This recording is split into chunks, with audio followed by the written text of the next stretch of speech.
signature every century has been its skyline. The very ancient, the old, the medieval, the modern.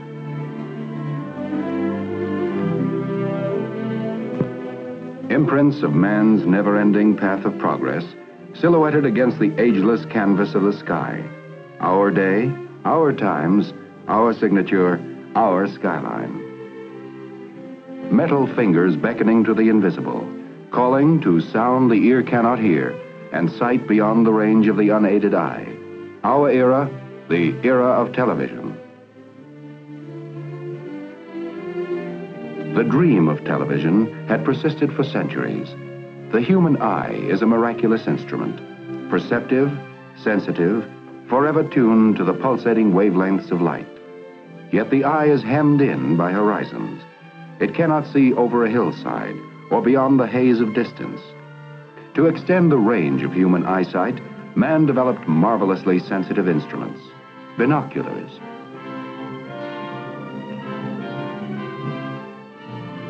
Giant telescopes to probe the furthest span of space.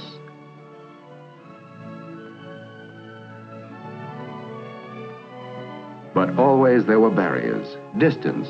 Could man fling pictures to the sky and gather them in at a distant point?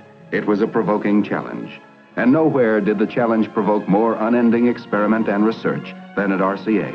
As far back as the 1920s, two men took up this challenge. They shared the irresistible dream of television. David Sarnoff, chairman of the board of RCA. Dr. Vladimir Zworykin, honorary vice president and technical consultant of RCA. Dr. Zworykin, every now and then I like to put the calendar back and remember another important occasion when you came to my office. You were a good salesman, and I was a good dreamer. We talked about broadcasting moving images by electronics. And I remember that I asked you what it would cost to develop an all-electronic television system. Do you recall your estimate? Of course I remember. I asked something like $100,000. Your estimate missed by quite a bit. It cost RCA more than $50 million to create, develop, and introduce America's first all-electronic television system. And since that time, as you know, RCA has spent another $70 million to pioneer and develop the compatible color television system. But how well that money was spent. We succeeded in extending human sight far beyond the horizon. Yes. This is wonderful thing about television. The extension of our sight. You are better acquainted with this progress, General, than anyone because of your participation and leadership in so many phases of television development. It was nearly 30 years ago when I came to your office with that tube, the first eye of television. Yes, I well remember it. Nearly 30 years ago. And what a great invention this tube has become. It certainly has fulfilled its destiny. Well, General, this is the grandfather of the pickup tube. Do you want to see the newest grandchild? Well, I'm all for grandchildren. Let's have a look at it. Well, here it is. Well, this certainly looks very interesting. What do you expect this grandchild to do? Well, that's what we call miniature Vidicon. And I hope eventually it will replace all the existing pickup tubes for all the purposes. Well, that's very interesting and certainly very promising because what we need to do is to reduce the size and the cost of these components so that television, color television, both at the transmitting and the receiving end, may be within the reach of everyone. That is my hope. The turning point came in 1923 when Dr. Zworykin invented the iconoscope. This tube, after years of further development, became the Image Orthicon, the electronic eye of the modern television camera.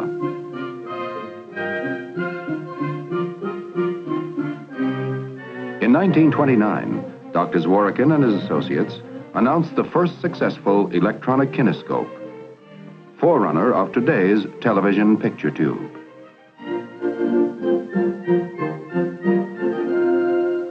The circuit was complete. All electronic television was achieved. It worked. How? The lens of the television camera acts like the iris of the human eye. It gathers in the light rays and focuses them on a mosaic of light-sensitive material that is built into the picture tube. The light-sensitive material converts the light into electrical impulses, a reaction varying with the strength of the light. The optic nerve of the camera picture tube is the electron beam, controlled by electromagnets. The beam scans the picture, which is on the plate, in rapid sweeping motions from side to side, from top to bottom. When the beam hits the image, it loses varying amounts of electrons and then bounces back to the opposite end of the picture tube, where it is amplified millions of times.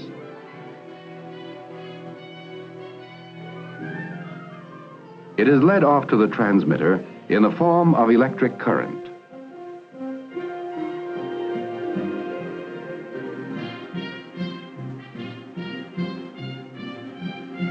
The signals are broadcast as radio impulses into space.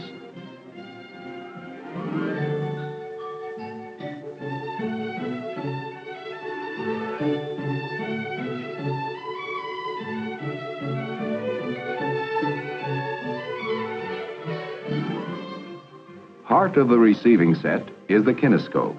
Here, the action is reversed. The stream of electrons, synchronized perfectly with those of the camera tube, literally picture information on a chemically treated screen line by line. The glow is bright when the beam is strong, less bright when it is weak. Thus, the picture is reassembled. 1931. Atop the Empire State Building, the National Broadcasting Company, a service of RCA, erected the transmitting antenna for experimental television station W2XBS.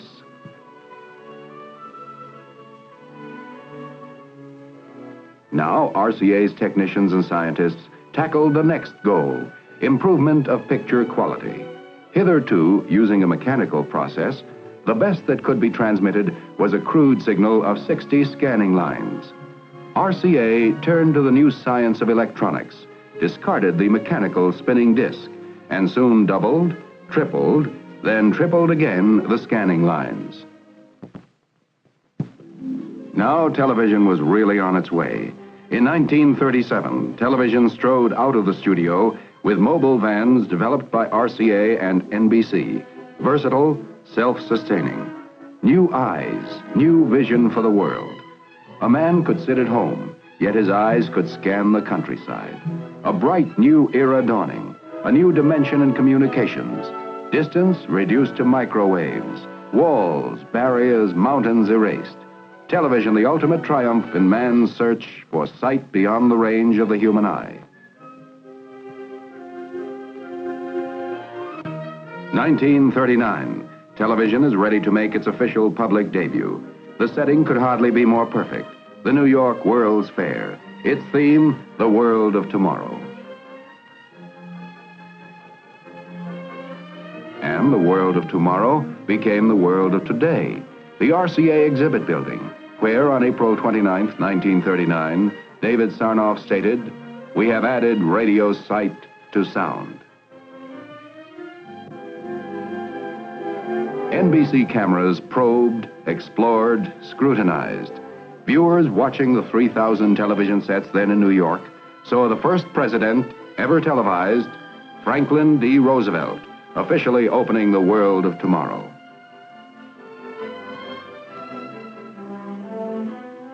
Via television, the viewers toured with the King and Queen of England through Pavilion and Midway.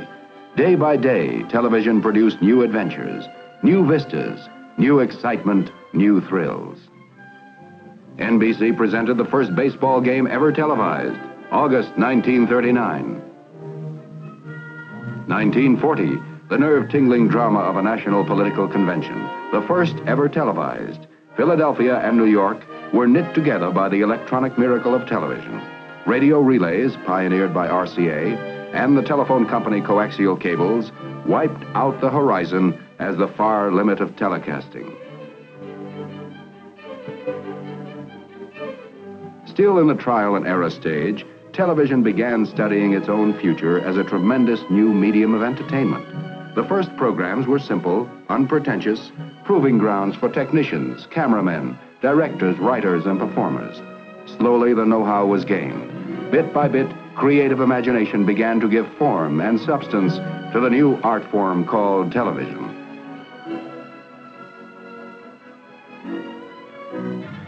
(1941), a fateful year, war, and the beginning of a 4-year blackout for commercial TV. And television enlisted for the duration. Research went forward at war tempo. At RCA's David Sarnoff Research Center, Princeton, New Jersey, 24-hour shifts explored every corner of the new world of electronics.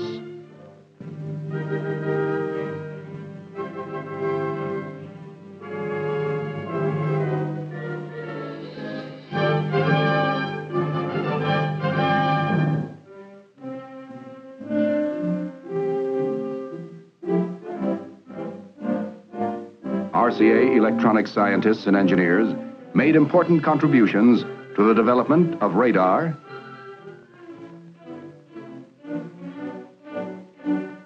sonar for submarine detection,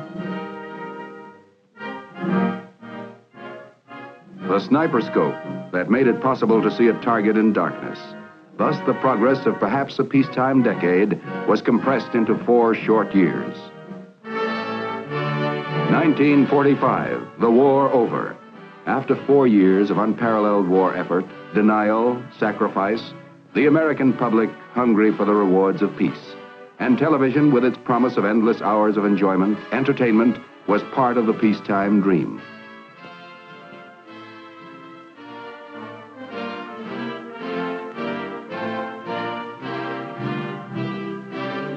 RCA, although by far the leading producer of television sets and television tubes, realized that the future health of the industry required the vital bloodline of competition.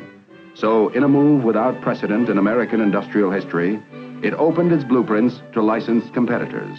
This was the shot in the arm the industry needed. Television came of age.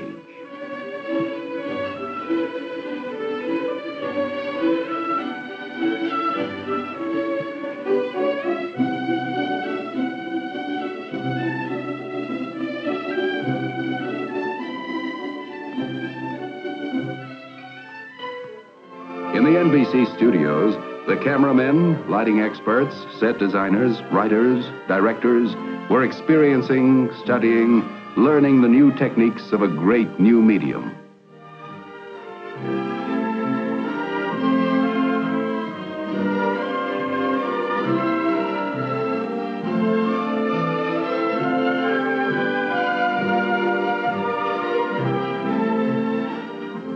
Programming was better, more varied, more entertaining.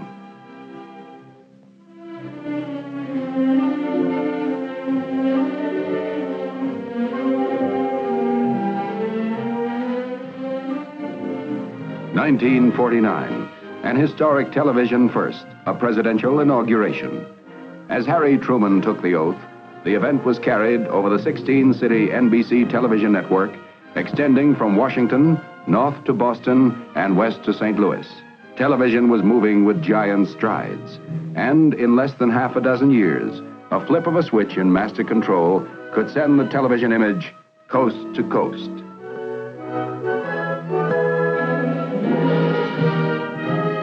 A dynamic industry employing more than 1 million.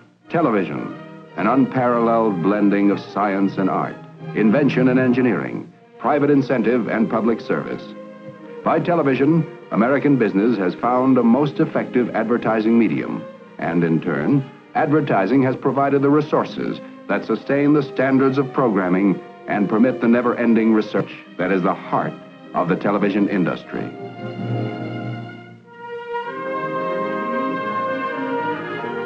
Television servicing alone has become a major industry, employing nearly 100,000 people.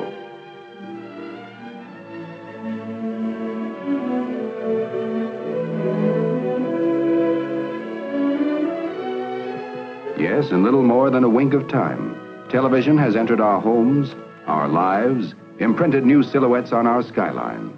And all this has been just the beginning. There was still another dream to be realized, still another dimension to be added. Black and white television had been the herald. It put millions of TV sets into our homes, built hundreds of TV stations, created an industry, an art, a public service, an exhilarating component of our American way of life.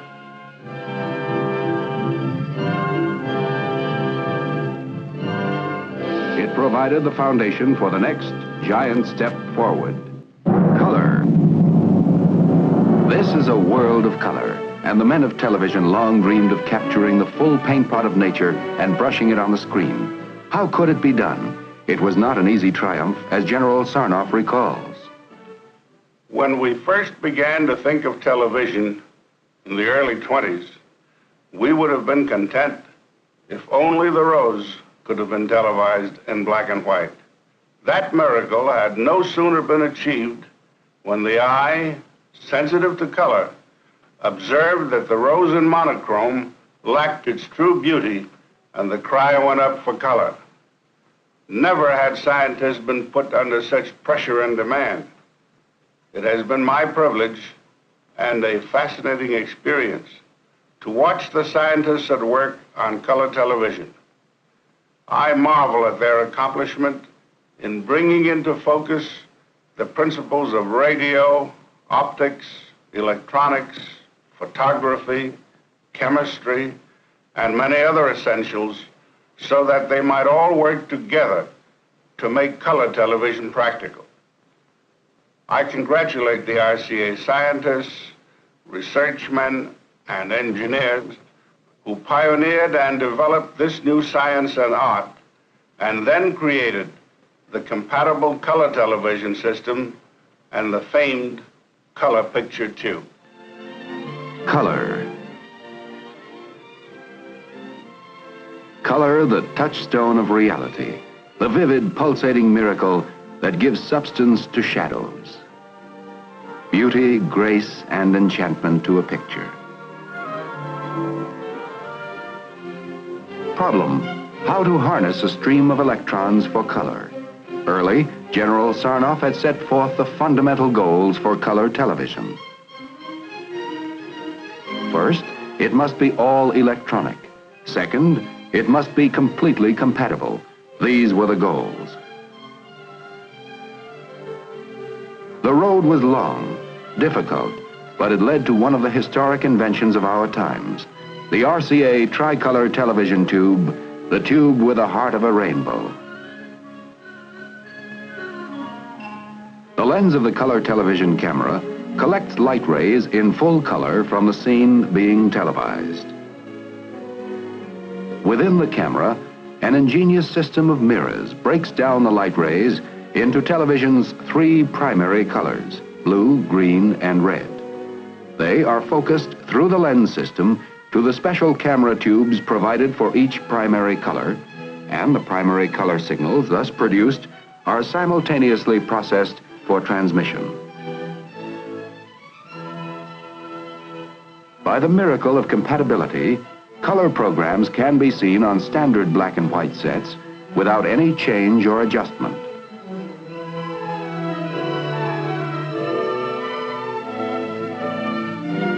Color receivers, which can also pick up standard black and white broadcasts, decode the color information and apply the picture in all its vivid beauty to the tricolor tube. The world of color.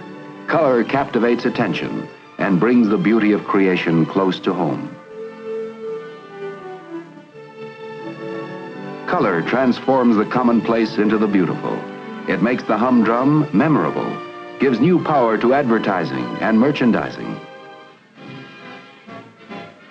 color, the fabric of the rainbow riding piggyback on an invisible stream of electrons. The Tournament of Roses in Pasadena, California.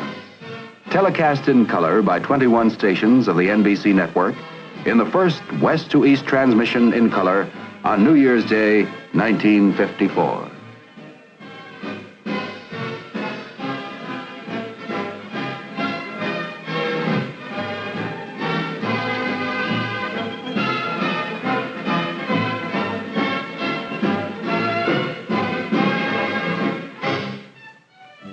All the glory, all the reality of nature.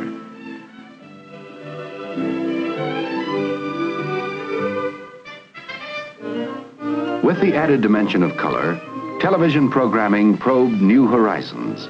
Once again, technicians and artists accepted the challenge. In an incredibly short time, they had devised the techniques to integrate color into television programming. An old word took on new color, new meaning. Spectacular, an adjective made over into a noun. Spectacular, the finest in television programming.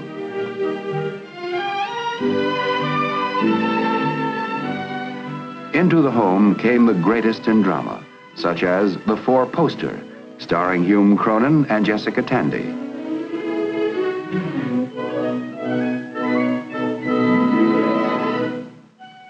The list of spectaculars continues to grow to imposing proportions. An entirely new adventure and entertainment for the American public. For pioneered and developed by RCA, is counted as one of the outstanding scientific and artistic triumphs of the 20th century. It has added a new dimension to the entertainment arts and has intensified television as a social and educational force.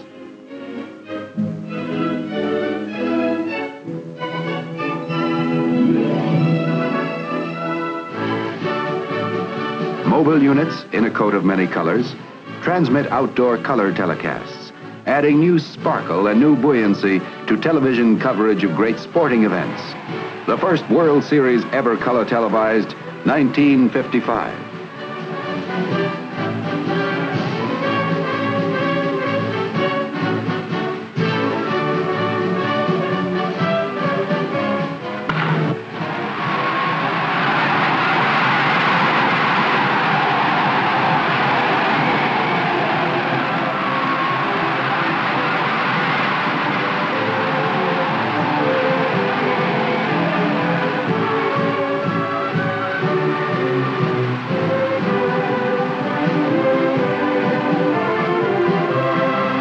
Another color television first, the Davis Cup matches, 1955.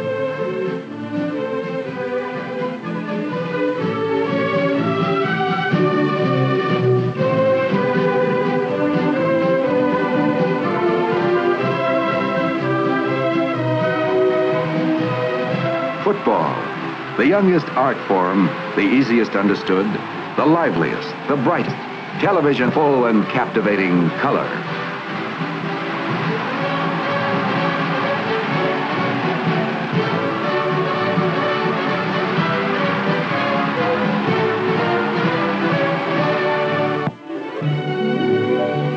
For I dipped into the future far as human eye can see, saw the visions of the future and all the wonders that would be.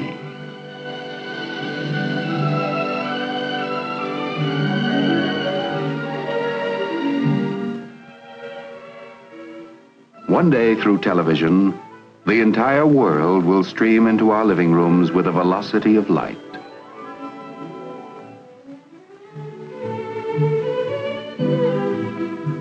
Not too far beyond the horizons, international television, to span oceans, capture all the vivid beauty of far lands, bind people of all nations tight together by better understanding, better knowledge, through instantaneous communication of sight and sound.